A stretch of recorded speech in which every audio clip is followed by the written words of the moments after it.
s'étale sur des milliers d'années. La plupart des gens pensent que la monnaie remplace le troc. Le troc est le fait d'échanger un bien contre un autre. Par exemple, lorsque Paul et Jacques se rencontrent, Paul voudrait échanger 5 salades contre 10 kilos de pommes de terre. Sauf que si Jacques n'accepte pas de salade en échange de ses pommes de terre, il accepterait quelque chose d'autre, une denrée dont tout le monde a besoin.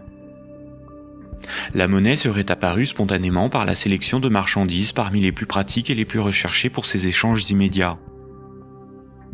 Dans un premier temps, le riz, l'avoine ou les animaux auraient été utilisés comme monnaie jusqu'à l'apparition de monnaies métalliques, d'or ou d'argent, forme ultime de monnaie. Le crédit ne serait apparu que plus tard, quand de la monnaie fut accumulée pour être prêtée à ceux qui en avaient besoin. Malheureusement, cette hypothèse n'a strictement aucune réalité historique. Les historiens ne cessent de le répéter. Ce n'est pas le troc qui apparut en premier, mais le crédit, c'est-à-dire la comptabilité des dettes, bien avant l'apparition de la monnaie. Le troc n'a pour ainsi dire quasiment jamais existé. Imaginons des paysans de l'Antiquité. Paul produit des salades qu'il récolte au printemps, et Jacques produit des pommes de terre qu'il récolte à l'automne. Jacques va emprunter 5 salades à Paul au printemps. Jacques doit l'équivalent de 5 salades à Paul. Ce n'est qu'à l'automne, 6 mois plus tard, que Jacques va le rembourser en lui donnant 10 kilos de pommes de terre. C'est la confiance qui permet ces échanges différés. On peut dire que Paul et Jacques se font confiance. Ils partagent un même principe moral qui est qu'une dette doit être honorée. Cela leur permet de se faire crédit. Quand Jacques demande des salades à Paul, il se sent redevable envers Paul. Jacques ne sera libre que quand il aura remboursé Paul des jours, des mois, des années plus tard, car il a une dette envers lui. Les hommes pouvaient se prêter des outils, des animaux, s'échanger des biens, mais aussi des services. Au-delà d'un certain volume d'échanges, la parole donnée ne suffit plus à garantir la confiance, il faut consigner par écrit. On invente l'écriture. Alors il faut apprendre à lire, écrire et compter. On invente l'école. Il faut aussi avoir confiance dans la quantité, mesurer ce que l'on échange. On invente les étalons et la métrologie. Enfin, il faut aussi avoir un arbitre en cas de litige. On invente les tribunaux. Les communautés prenaient une unité de compte virtuelle, ou un étalon, pour donner un prix aux biens et aux services qu'ils s'échangeaient. Si 5 salades valaient 10 unités de compte, alors quand Paul donnait 5 salades à Jacques, il lui devait 10 unités de compte. On a retrouvé nombre d'objets servant de registre de dette. Des bâtons, des boules d'argile, des papyrus, des bouts de tissu, des figurines. Parmi les plus anciens registres figurent des centaines de milliers de tablettes d'argile de l'époque sumérienne où étaient tenus des comptes et consignés des dettes. Ces tablettes étaient gérées par des temples proches des marchés. Personne ne pouvait empêcher les hommes de se faire crédit.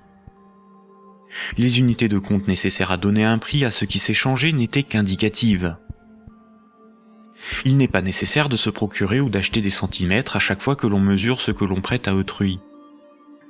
Durant plusieurs milliers d'années, il n'y avait pas de monnaie, juste la comptabilité des dettes des uns et des autres et des communautés entre elles. Ce n'est que beaucoup plus tard, environ 700 ans avant Jésus-Christ, que des souverains ou des castes régnantes ont imposé l'usage de monnaie comme moyen d'échange, sous la forme d'un objet dont ils s'attribuaient l'exclusivité de la production. Ils émettaient la monnaie, généralement des pièces d'or, d'argent ou de cuivre, payaient leurs soldats avec, et menaient des guerres pour conquérir de nouveaux territoires. Pour se procurer nourriture et équipement, les soldats imposaient par la force aux paysans et aux marchands cette monnaie comme paiement. Le pouvoir récupérait ensuite de cette monnaie lors de la perception des impôts. Comme tout le monde devait disposer de monnaie pour payer les impôts, elle devenait rapidement la monnaie officielle.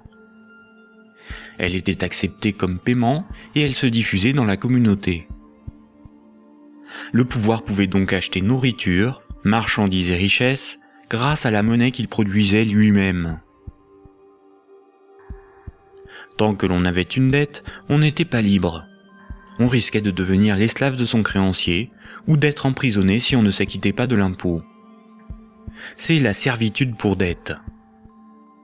Et c'est pour ça qu'une monnaie employable pour payer une dette ou un impôt a un pouvoir libératoire.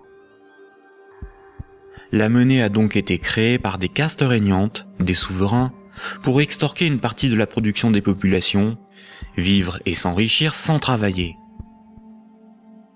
C'est par ce principe que des empires se sont bâtis.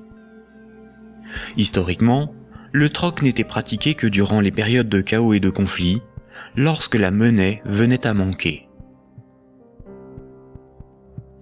Au Moyen Âge, avec le développement du commerce, les métaux précieux comme l'or ou l'argent étaient devenus une monnaie internationale. Il était risqué de posséder et transporter ces métaux précieux. On risquait de se les faire dérober. À partir du XVIIe siècle, les marchands de Londres et de Stockholm commencèrent à confier la garde de leurs métaux précieux aux orfèvres, les négociants en métaux précieux. En échange, les orfèvres leur donnaient un reçu, un certificat de dépôt nominatif qui permettait à son détenteur de récupérer à tout moment son métal précieux. Lors des retraits, les orfèvres demandaient une petite somme pour le service de stockage rendu. Les boutiques des orfèvres devinrent des coffres fort bien gardés. Puis ces certificats sont devenus non nominatifs. Il était simplement inscrit dessus le poids de métal précieux qu'ils représentaient. Les marchands se mirent à se payer non pas en métal précieux, mais avec ces certificats. La monnaie papier était née. Les orfèvres constataient que les marchands laissaient leurs métaux précieux dans leurs coffres. Ils eurent donc l'idée de prêter ces métaux précieux à d'autres marchands pour développer leur commerce. Mais plutôt que de prêter les métaux précieux entreposés dans leurs coffres, les orfèvres émettaient des certificats papier. Quand les marchands remboursaient leurs dettes, ils rendaient les certificats et versaient un intérêt. Les orfèvres se mirent à imprimer bien plus de certificats que de métaux précieux disponibles dans leurs coffres. Cette pratique leur permit de s'enrichir en multipliant les intérêts perçus. Quand les certificats étaient rendus aux orfèvres, ils étaient détruits. Comme le papier monnaie échangeable contre des métaux précieux était accepté par les marchands comme paiement, les orfèvres pouvaient en imprimer pour leurs propres dépenses et achats. Tant que les emprunteurs et déposants ne venaient pas tous au même moment demander l'échange de leurs certificats contre l'équivalent en métal précieux, leur petit tour de magie pour s'enrichir restait secret. Aujourd'hui, les métaux précieux sont remplacés par la monnaie centrale. Avec l'avènement de la République et de la démocratie, c'est l'appareil législatif qui rédige la loi au nom du peuple, et l'État, la nation, fait fabriquer sa propre monnaie par la Banque centrale. La loi dit que tout citoyen est obligé d'accepter non pas des métaux précieux, mais de la monnaie de l'État comme règlement d'une dette. C'est ce qui donne son cours légal à la monnaie de l'État. Cette monnaie est dite fiduciaire, du latin fiducia, qui veut dire confiance. Sa valeur est liée à l'assurance qu'on peut échanger des biens et services avec cette monnaie. Rappelez-vous, quand un marchand déposait des métaux précieux chez l'orfèvre, il lui donnait l'équivalent en certificat de dépôt. Plus tard, le marchand pouvait retourner chez l'orfèvre récupérer ses métaux précieux contre ses certificats. Aujourd'hui, quand le client d'une banque dépose des billets sur son compte, la banque le crédite.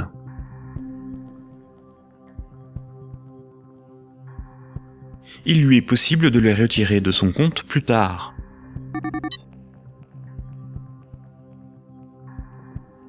La monnaie secondaire, ou monnaie scripturale privée, est l'équivalent des certificats de dépôt des orfèvres.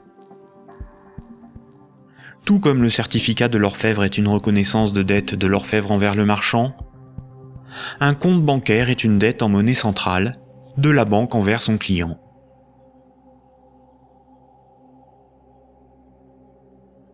Du temps des orfèvres, quand les marchands se payaient en métaux précieux, c'est comme lorsqu'aujourd'hui, on paie les commerçants avec de la monnaie centrale, des billets de banque. Ensuite, quand les marchands se payaient avec des certificats de dépôt de l'orfèvre, c'est comme lorsqu'aujourd'hui, on paie un commerçant par un transfert de monnaie scripturale de notre compte bancaire à celui du commerçant.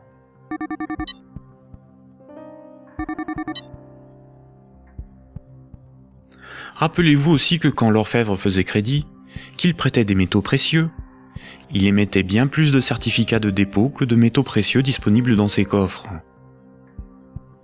Quand les marchands le remboursaient, il détruisait ces certificats. C'est la même chose aujourd'hui avec la monnaie scripturale privée. Quand une banque accorde un crédit, elle crée de la monnaie scripturale sur un compte à partir de rien. Et elle en crée bien plus qu'elle ne dispose de monnaie centrale dans ses coffres. Et quand son client rembourse son crédit, elle détruit la monnaie scripturale. C'est ce qu'on appelle la création monétaire et la destruction monétaire. La monnaie scripturale étant acceptée comme paiement, les banques peuvent aussi créer de la monnaie à partir de rien pour couvrir leurs dépenses et leurs achats. Les banques ont la possibilité de se faire crédit à elles-mêmes. On dit que les banques monétisent leurs dépenses. La monnaie centrale donne l'illusion au peuple que c'est l'État qui émet la monnaie, alors qu'en réalité, ce sont les banques commerciales privées qui ont ce privilège. Sans création monétaire par le crédit par les banques commerciales, il n'y aurait quasiment pas de monnaie en circulation. Les banques et les États sont comme les deux faces d'une même pièce. En effet, il faut d'abord que de la monnaie ait été créée par le crédit bancaire pour que l'État puisse en prélever par les impôts et les taxes. Et les banques ont besoin des États pour établir une législation protégeant ce privilège et faire appliquer cette législation par la justice et les forces de l'ordre. Nous allons détailler maintenant ces mécanismes bancaires et leurs nombreuses conséquences. Tout le monde a un compte en banque.